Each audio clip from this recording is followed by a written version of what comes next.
Bonjour, c'est une joie pour moi de commencer la journée avec vous en ce podcast quotidien. On va être là à chaque jour. J'avais tellement à cœur de vous accompagner, de vivre ces moments avec vous. Et bien que nous ne soyons pas capables d'être ensemble dans une grande salle, nous pouvons prier ensemble, nous pouvons partager ensemble, nous pouvons être dans la parole ensemble et nous pouvons nous encourager ensemble. C'est vraiment une joie pour moi d'avoir ces moments à tous les jours. À tous les matins, vous allez vous lever et on va être là et le podcast va être disponible toute la journée. Alors on vous encourage vraiment à le relier au plus grand nombre de personnes possible. J'ai une citation pour vous en commençant. A.W. Tozer a dit « Ce monde terrifié a besoin d'une Église qui est sans peur. » Alors, on veut être là pour vous aider à être dans la paix. On va produire plein de belles choses pour vous. Vous allez pouvoir les trouver sur nos différentes plateformes, que ce soit Instagram, que ce soit avec Facebook Live, également sur notre chaîne YouTube. Tout va être là. Alors, nous allons produire plein de matériel, des podcast comme ça quotidien, mais aussi nous voulons avoir différentes interventions. Il va y avoir du matériel pour vos enfants, du matériel pour les ados, également pour vous aider avec vos familles, des worship live. On va avoir des moments de worship live pour vous inspirer, pour vous fortifier. On va mettre aussi des liens. Nous allons mettre des liens avec des sites d'information qui sont de haute qualité, que vous ayez la bonne information sur toutes sortes de sujets qui est relié à ce que nous vivons ensemble en ce moment. Il est évident que nous vivons quelque chose d'historique. Mondialement, c'est quelque chose qui est historique au moment où je regarde au tout dernier chiffre, c'est assez hallucinant. Plus de 8000 personnes qui ont perdu la vie dans le monde, plus de 200 000 personnes contaminées. La province de Québec a un premier décès et il y a toutes sortes de choses qui sont autour de nous. Je veux juste vous rappeler, parce que c'est tellement important de le faire, juste vous rappeler qu'il est essentiel de respecter toutes les consignes de sécurité, de santé, les consignes sanitaires sont extrêmement importantes. Je salue le travail. Nous prions pour eux, comme la Bible nous dit de faire, de prier pour nos autorités. Mais je salue le travail de notre premier ministre Legault, des premiers ministres Legault, Trudeau également, M. Horacio Arruda, le directeur national de la santé publique, Daniel McCann, Dr. Daniel McCann, la ministre de la Santé et des Services sociaux, font un travail remarquable à tous les jours pour nous informer. Je vous rappelle les choses complètement de base, mais de vous laver les mains souvent, de être sûr de vous couvrir la bouche et le nez avec votre bras afin de réduire la propagation de germes. Si vous utilisez un mouchoir en papier, jetez-le dès que possible et lavez-vous les mains tout de suite après. Si vous êtes malade, évitez tout contact avec qui que ce soit et évitez toute forme de rassemblement. Nous suivons ça scrupuleusement ici à Nouvelle Vie. C'est extrêmement important. Et si je peux me le permettre, je veux rappeler aussi, non seulement à chaque croyant qui regarde ce podcast ce matin, mais aussi le rappeler à chaque pasteur, chaque église, chaque employeur chrétien, chaque employé qui est extrêmement important et biblique de suivre ce que les autorités nous recommandent. Romains chapitre 13, toute autorité a été instituée par Dieu. Celui qui s'oppose ou résiste en fait à Dieu. Et l'apôtre Paul nous demande d'être soumis à ces autorités, non seulement par peur d'être pris ou par peur de représailles, mais par conscience, littéralement par conscience envers notre entourage. Nous allons être appelés comme Église à briller. C'est magnifique. Lorsque dans l'Évangile de Matthieu, au 5e chapitre, je vais vous donner 2 passages bibliques qui sont magnifiques ce matin, mais juste m'adresser non seulement aux chrétiens, mais aux églises, parce qu'il y a toutes sortes de choses qui circulent en ligne, il y a toutes sortes de positions qui sont prises. Et dans l'Évangile de Matthieu, Jésus dit, vous êtes le sel de la terre, mais si le sel perd sa saveur, avec quoi la lui rendra-t-on? Il ne servira plus à rien que d'être jeté dehors et foulé aux pieds par les hommes. Vous êtes la lumière du monde. Une ville située sur une montagne ne peut être cachée. On n'allume pas une lampe pour la mettre sous le boisseau, mais on la met sur un chandelier pour qu'elle éclaire toute la maison, que votre lumière luise ainsi devant tous les hommes, qu'ils voient vos bonnes actions, vos bonnes œuvres, et qu'ainsi ils puissent glorifier notre Père qui est dans les cieux. Nous sommes appelés comme chrétiens mondialement à être un sel, le sel qui donne soif. Le sel qui a une saveur, qui donne soif. Nous sommes appelés par nos actions à donner soif de l'espoir, de la paix qui est en nous, à travers même cette épreuve. Et le sel avait aussi une qualité de préserver, de protéger et de préserver de la contamination. Nous sommes appelés à être des agents qui font la promotion de cette protection. Nous sommes appelés à être un sel qui donne soif, sinon il perd sa valeur. Sinon, l'Église est méprisée, elle est rejetée et appelée à être une lumière. Pas une lumière cachée sous un boisseau.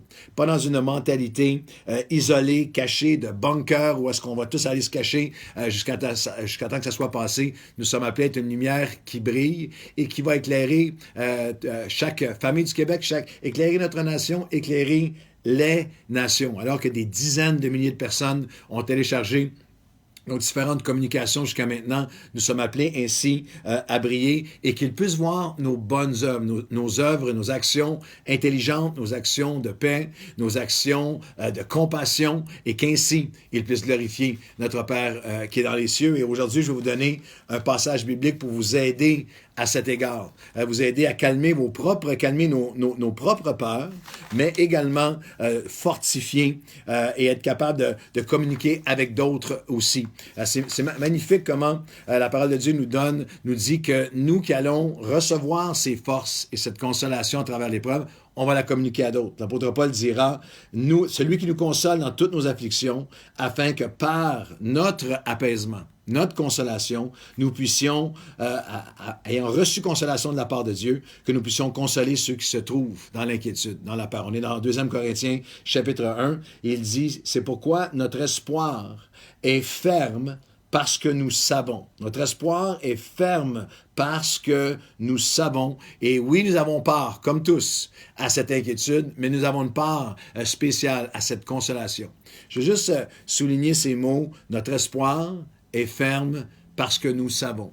En tant que croyants, nous avons un espoir qui est ferme parce qu'il y a des choses que nous savons et que nous pouvons communiquer à notre entourage, communiquer à vos enfants, à vos collègues, à vos amis, à vos familles, communiquer à cette société. Juste quelques éléments que nous savons qui fait que notre espoir est ferme ce matin, alors qu'on commence cette journée ensemble. Le Proverbe 13-16 nous dit « L'homme prudent agit toujours avec connaissance. » Nous savons que le degré de dangerosité n'est pas le même pour tous. Nous savons que si nous observons toutes les recommandations de santé et de sécurité, les recommandations sanitaires, que la très grande majorité vont sortir de cette pandémie sains et saufs. On parle de 1 à 2% en ce moment qui peuvent être avec un beaucoup plus haut degré de dangerosité. Nous savons qu'il y a toutes sortes de façons dont nous pouvons nous protéger. Nous savons que nous ne sommes pas... l'homme prudent agit toujours avec connaissance. Et même le Proverbe 18 dit, ce qui est une folie, ce qui était insensé, c'est de prendre des décisions en ignorant les faits. En tant que croyants, nous savons certaines choses. La foi et les faits, la foi et le bon sens, la foi et la sagesse ne sont pas en opposition. Alors nous savons que nous pouvons être une voix qui calme, être une voix qui apaise. Nous savons que la très, très grande majorité des gens qui vont même contracter le virus vont être soignés et vont être bien. Nous savons également qu'on a un espoir qui est ferme parce que nous savons que nous allons traverser cette pandémie. On ne va pas y demeurer, on ne va pas y rester, ça ne va pas être un état permanent, qu'il va y avoir une fin à l'histoire, que nous avons des convictions par lesquelles on peut briller à travers cette pandémie. C'est magnifique lorsque nous lisons le psaume qu'on connaît bien, le psaume 23, il dit « Quand je traverse la vallée de l'ombre de la mort, je ne craindrai pas parce que tu seras avec moi. » Nous allons la traverser ensemble. On va être ensemble. Nous allons vous accompagner. Nous allons vous nourrir spirituellement. Prier avec vous. On va être ensemble. Nous allons la traverser. Et en 2 Corinthiens, chapitre 4, versets 16 à 18, dernier texte de la journée. « Voici pourquoi nous ne perdons pas courage. Alors même que notre homme extérieur est attaqué, notre homme intérieur se renouvelle. Car nos souffrances, nos anxiétés, nos douleurs, nos peines, nos inquiétudes du moment présent ne sont pas là où nous allons fixer nos yeux. Non, nous regardons non pas seulement aux choses que nous voyons, qui sont passagères, mais nos regards sont sur notre cœur et sur les choses qui sont éternelles et même qui sont invisibles. Nous savons que nous allons traverser cette pandémie et nous faisons le choix à chaque jour. C'est le choix à lequel je vous invite aujourd'hui. De ne pas regarder seulement à ce que vous voyez qui va passer, qui est passager, qui est éphémère, mais de placer vos yeux, votre cœur, votre foi sur ce qui est parfois invisible, mais qui est éternel, qui est immuable, qui ne bougera pas, qui ne changera pas, sur la fidélité de Dieu, sur la bonté de Dieu, sur la grâce de Dieu, sur la paix, la présence, le calme de Dieu. Alors aujourd'hui, je veux prier pour vous dans ces derniers instants ensemble aujourd'hui. Priez pour vous. Vous allez aller au travail, à l'école, avec vos familles, les parents qui sont à la maison avec des enfants. On va prier ensemble pour une journée de paix. Et Seigneur, que même alors que l'extérieur, notre homme extérieur est attaqué, renouvelle-nous intérieurement. Aide-nous à être un sel, aide-nous à être une lumière, aide-nous à briller. Aide-nous, Seigneur, à nous rappeler que notre espoir est ferme parce que nous savons. Nous savons que tu es là. Nous savons qu'il y a des choses qui vont passer, mais nos regards ne sont pas sur les choses que nous voyons avec nos yeux seulement, éphémères, passagères maintenant, cette pandémie. Nos regards sont sur toi.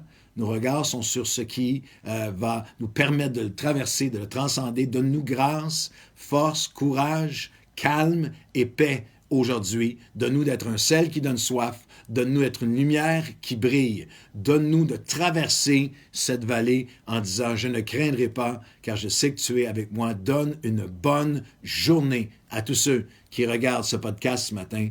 Dans le nom de Jésus. Amen et amen. Au nom de toute l'équipe Nouvelle Vie, je vous souhaite une super journée.